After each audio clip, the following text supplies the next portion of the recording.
combine the philosophy. The philosophy is meditation combined also sometimes, also ritual too. I think the ritual is a little bit confusing for the moment. People don't know much about. Instead of ritual, we better introduce the philosophy. It's a more easy to you can understand. So, but philosophy is not just intellectual philosophy. We got also very different stage of philosophy. Relative level and absolute level. There's a different philosophy. So that's why it is very even philosophy subject we have a different stage to learn. So therefore, this wisdom is so practical and it's so simple, and so therefore, it's not just a practice for within the monasteries or nunneries, a small community, but it's help to everywhere necessary. And also something we challenge because of this since 1959 kind of Tibetan Buddhism, it remains in Himalayas and also remains in the Buddhist monasteries and never kind of to access to lay community. So since I think 10, 15, 20 years ago, then we give this opportunity to people can learn and meditation, philosophy, ritual, everything is possibility we're giving to everyone. Say, if you are interested to learn, there's a possibility for you. But I was also given this opportunity 10, 14, 15 years ago. Some Europeans, Australians came to India to this like to learn Buddhism, well as Dzogchen. And but first time when I look at them, saying, okay, you guys very busy, no time. So learning this is a matter of 30 years or 40 years. It looks like impossible. But how we can make it possible? So therefore, we try to make it change something, so they can learn.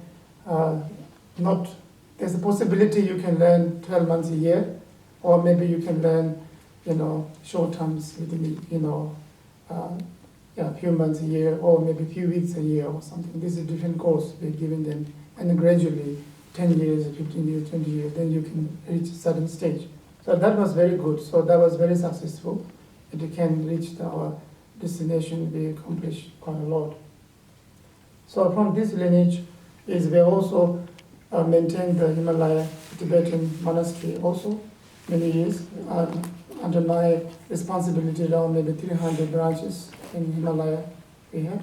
As one of the representatives from Tibet, one Venerable from Kempo is here. I just met just now. He came from all the way to Tibet, to Taiwan to here, to see me, to make a lot of decisions. I have to make it. I'm a little bit nervous. There are a lot of matters of monastery stuff. So like that, we have around 280, 300 branches. So the matters of the, the incarnations, thronement, disciplined philosophies, many levels, So therefore, we try to maintain continually, well as we're given this opportunity to lay community. So this is the new challenge for me, to given this opportunity to access Dzogchen. It's a very, very lucky to have this access. So that's the history of the Dzogchen, a little bit. At the time in the Dzogchen, there's no time. So we can't tell you when it was started. But we all like the time. So that's why we have to create the time. Intellectually, we create time 2,500 years ago. So, and that's why we have two levels of time and there's no time. So in the Dzogchen, usually we call time is rest. And for relatively, time never rests, isn't it? So that's why we're all busy. We keep chasing the time. So in that case, this lineage is a true blessing, very powerful wisdom. So from this point of view, I will introduce tonight about what is the purpose of our life, So the first important to introduce the history. So that's so far introduce the history. And myself is as the seventh throne holder of Dzogchen Rinpoche, and it's recognized by His Holiness Dr. Rinpoche, He's one of the Dzogchen masters alive now. Himself is recognized by the fifth Dzogchen in Tibet a long time. So, as now the really Dzogchen lineage, the Dzogchen masters alive. As Einstein said, the great scientists in the world live in Himalaya caves. So he's one of the great scientists. He's around now 80 years. So why they great scientists? Because they can live within unconditional level. They can survive and they can remain very happy and very peace. So I think this is a great scientist, isn't it? But that's why I think Einstein said the great scientist. So they know how to survive. They can live very peaceful, and within this chaos, this world, they can live very peaceful.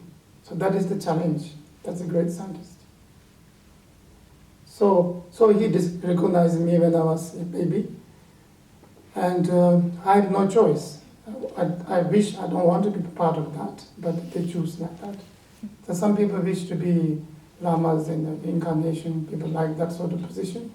They're dying for that. For me, I'm a little bit rejecting that. It's opposite.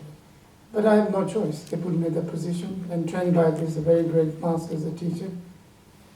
He's always Dzogchen Rinpoche, Tigo Khyentse Rinpoche, and he's Dodo Rinpoche, including Dalai Lamas, all of them training me to become a teacher. But I was quite upset those days, saying, why they leave me alone? So always they're bothering me, training and become something to be trained. But now I realize this is a great opportunity, for me. It's very appreciate. So therefore, my responsibility to now to maintain the lineage and protect the lineage, and this is my main role.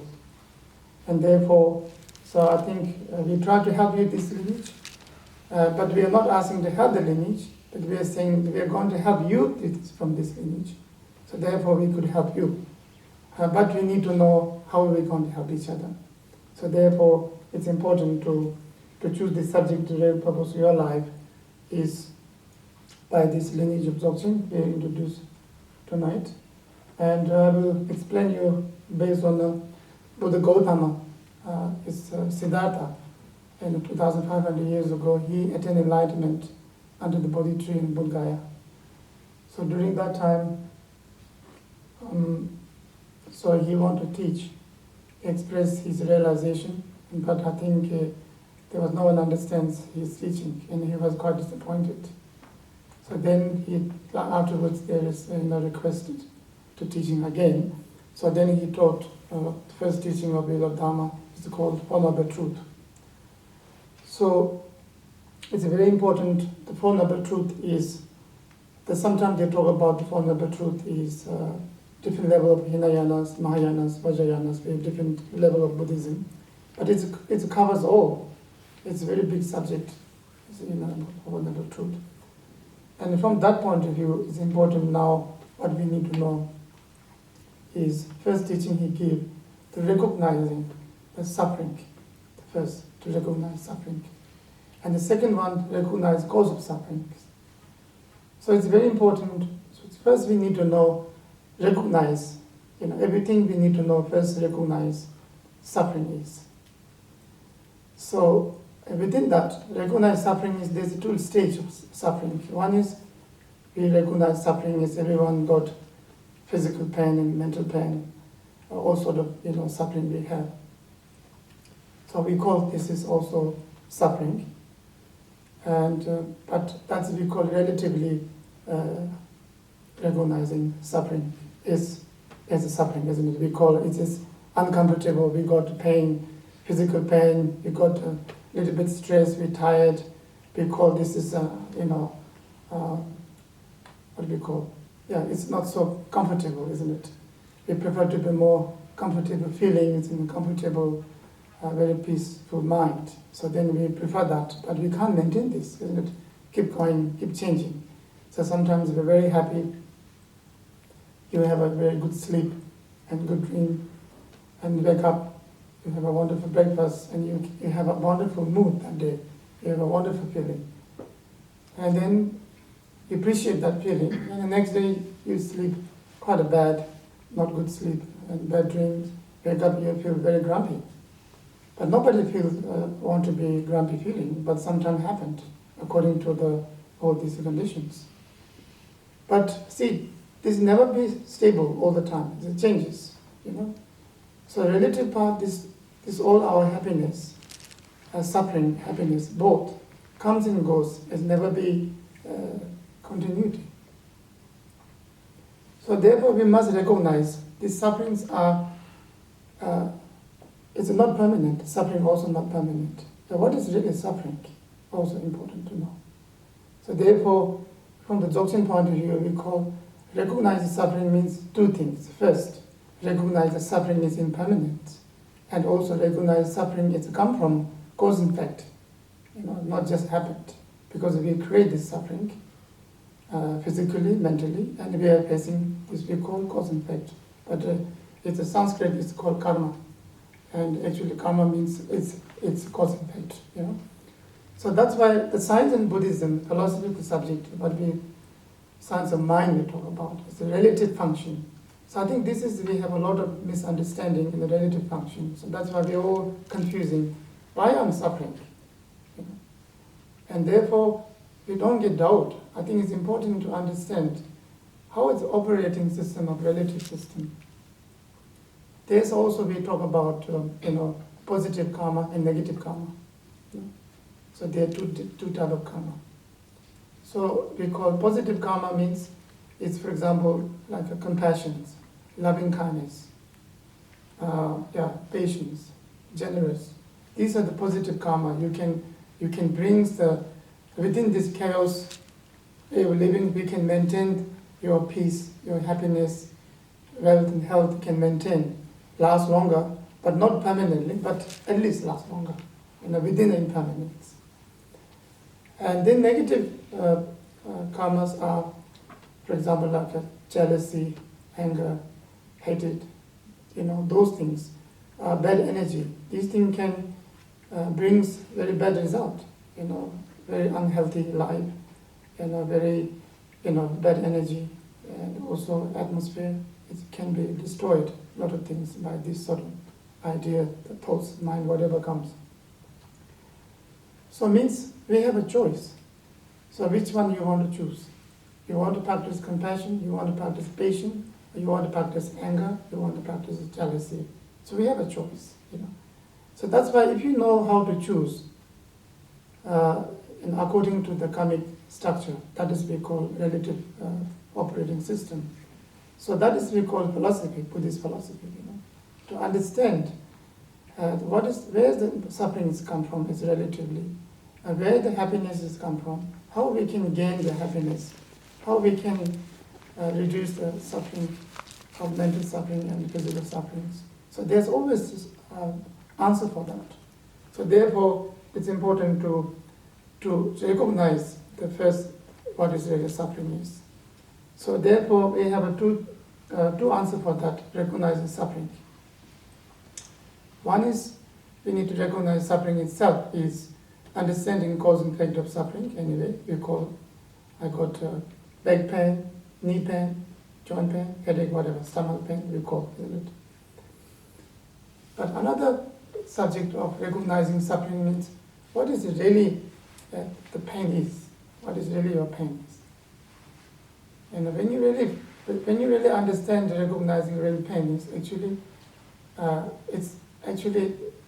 it's not the pain itself is not the suffering, and who's believing is the pain is the suffering. So because of that we call it a mind. So that's why I think we have to discuss tonight. It's a very important subject. It's a mind.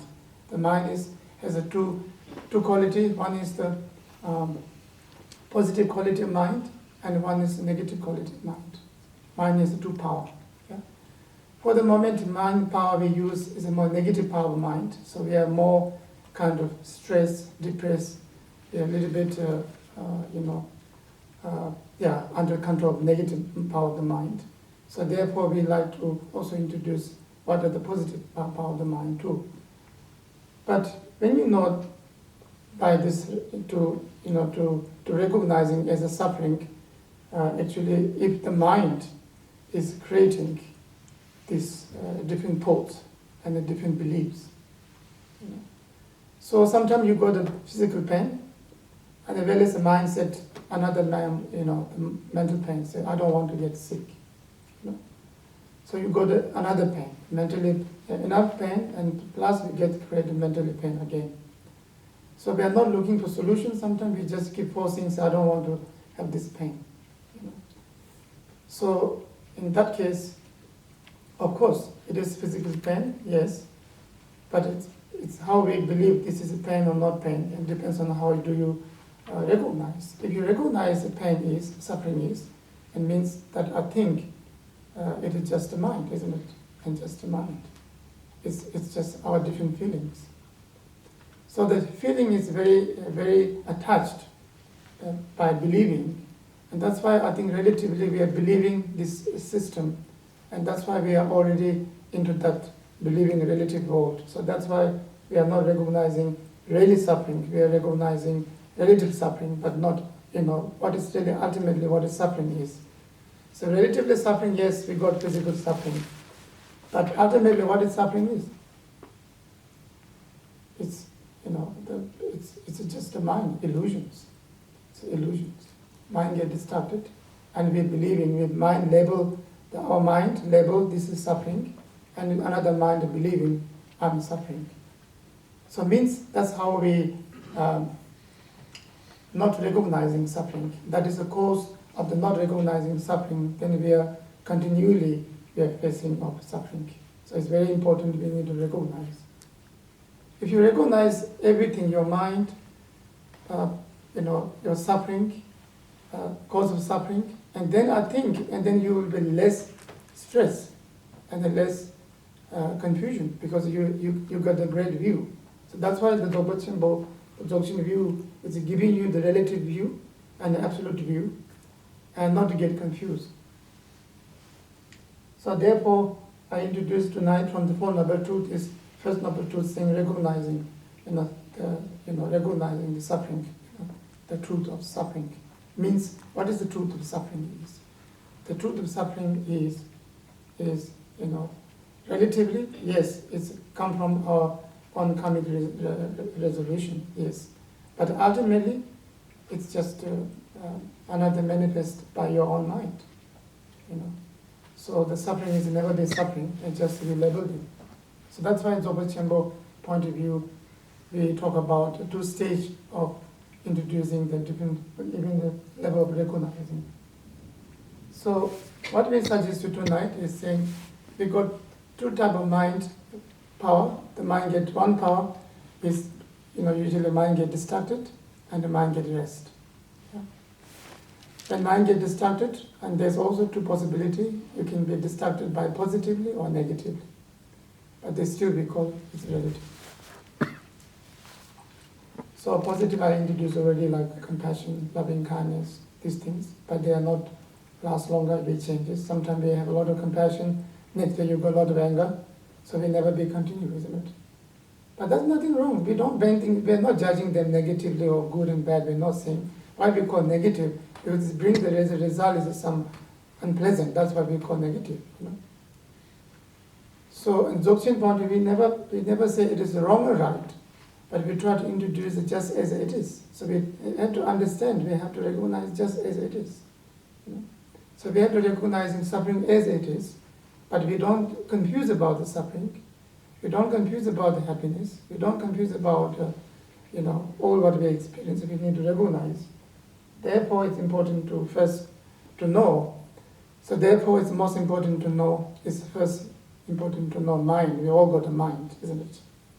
So from Dzogchen point of view, mind is like a monkey in one house with the 5 windows.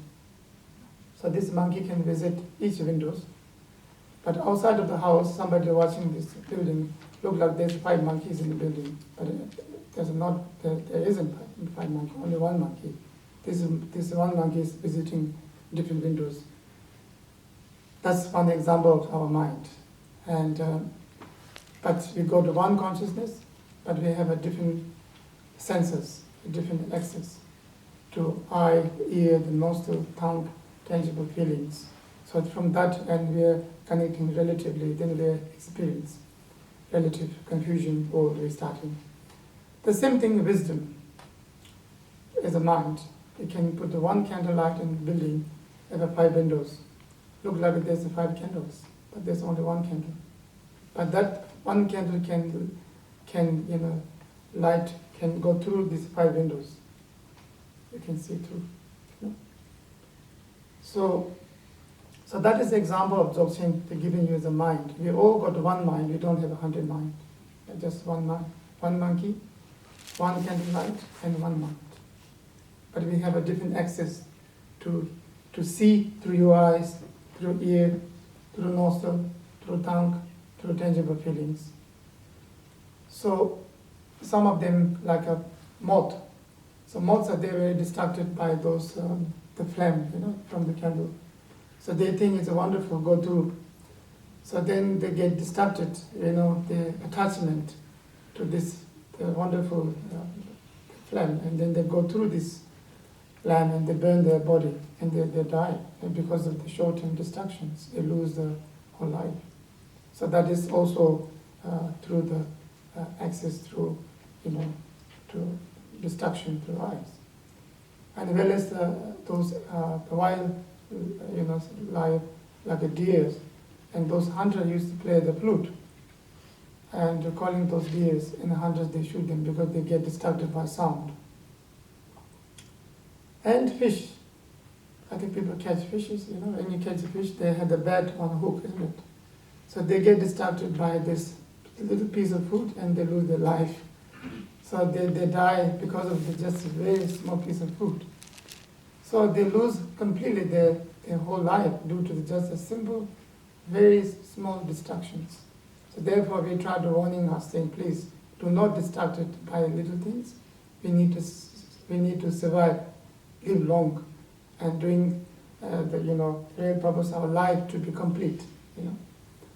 So therefore, it's important to recognizing what is our life, purpose of our life.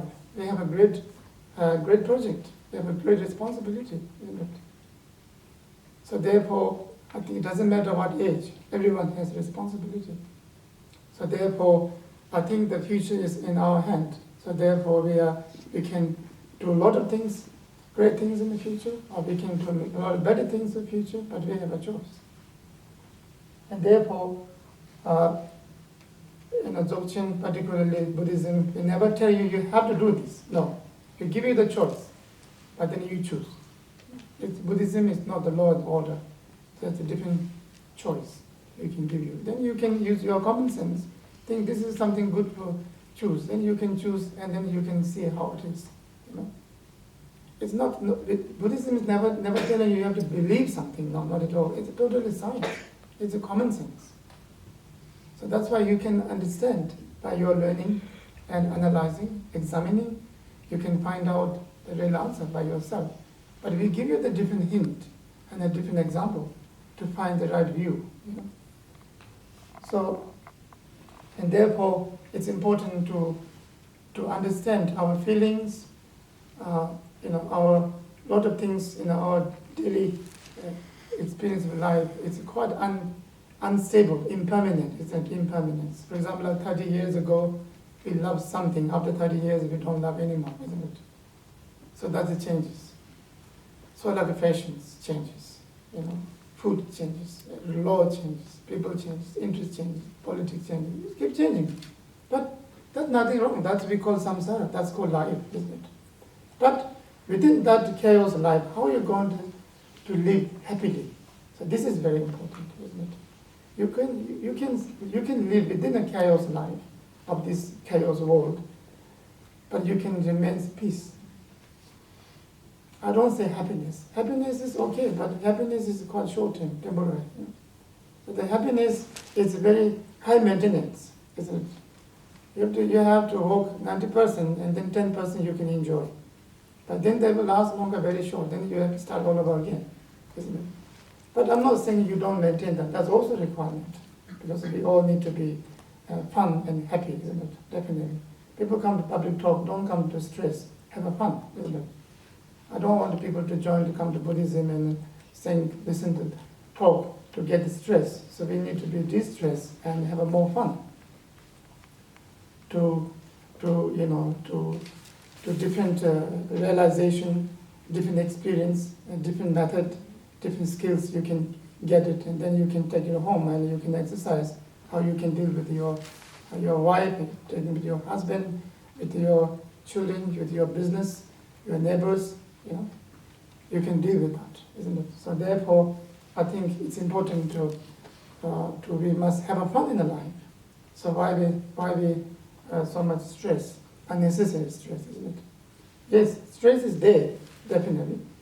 But how you can make this stress can transform to become a peace. So if you don't make it too serious, whatever stress comes, you can see. Okay, sometimes that's what I explained you before. Example, what to give you. If you have a good sleep and good breakfast, good rest, you feel very wonderful, isn't it? If you are not rest, you become very grumpy. You can see yourself, isn't it? But that's nothing wrong because you are not rest. That's why you need to rest. So therefore, in ultimately, Dzogchen point of view, what we tell you, just rest the mind, do nothing. But relatively, we have to do something because we get bored. Therefore, we give you a lot of things to do: compassion, loving kindness, generous. We have to do a lot of things. This also brings benefit, but temporary benefit. Ultimate benefit is do nothing, actually rest the mind. So that is ultimate Dzogchen point of view. Means you rest the mind, then you rest everything, rest the time. So there's no future, there's no past. You can remain the rest, time, permanent time. So that is we call lineage of Dzogchen. We call time is permanent. So time never changes. So that's why we can remain happiness, the peace remains permanent. For the moment, our peace, happiness remains changes because of it based on the impermanent. So therefore, we are looking for this opportunity. We all got that. You can do it. You can rest your mind. When you rest the mind, you can feel that immediately. You can experience. So this peace, very stable continuity peace will be, you can experience. That we call clarity, wisdom. So therefore, we need to work simultaneously. Physically, we can, because we have a life, a family, business, we need to maintain. But at the same time, you can learn to rest. So then I think you can handle very, very easily both sides. And that's why what I suggest you to don't take too serious about whatever the things come in your mind. That's why Dzogchen said, we call let come, let go. So let come, let go means there's millions of thoughts coming because we are living in this impermanent base of the mind. So past thought, traumatized experience, future worries, past lot of things. But that's quite usual. That's nothing wrong. But when you rest the time, everything is rest. So then we have nothing to worry, isn't it? The real worries are gone. So then I think we see then the real purpose of our life is a begin. So then you can see what a wonderful opportunity, wonderful, great value, all of us. But sometimes we call Buddha nature. But that's a Buddhist terminology using the Buddhist language. But you don't need to say Buddha. Buddha is just a title, but it's not belong to Buddhism. Buddha nature belongs to you, every sentient being.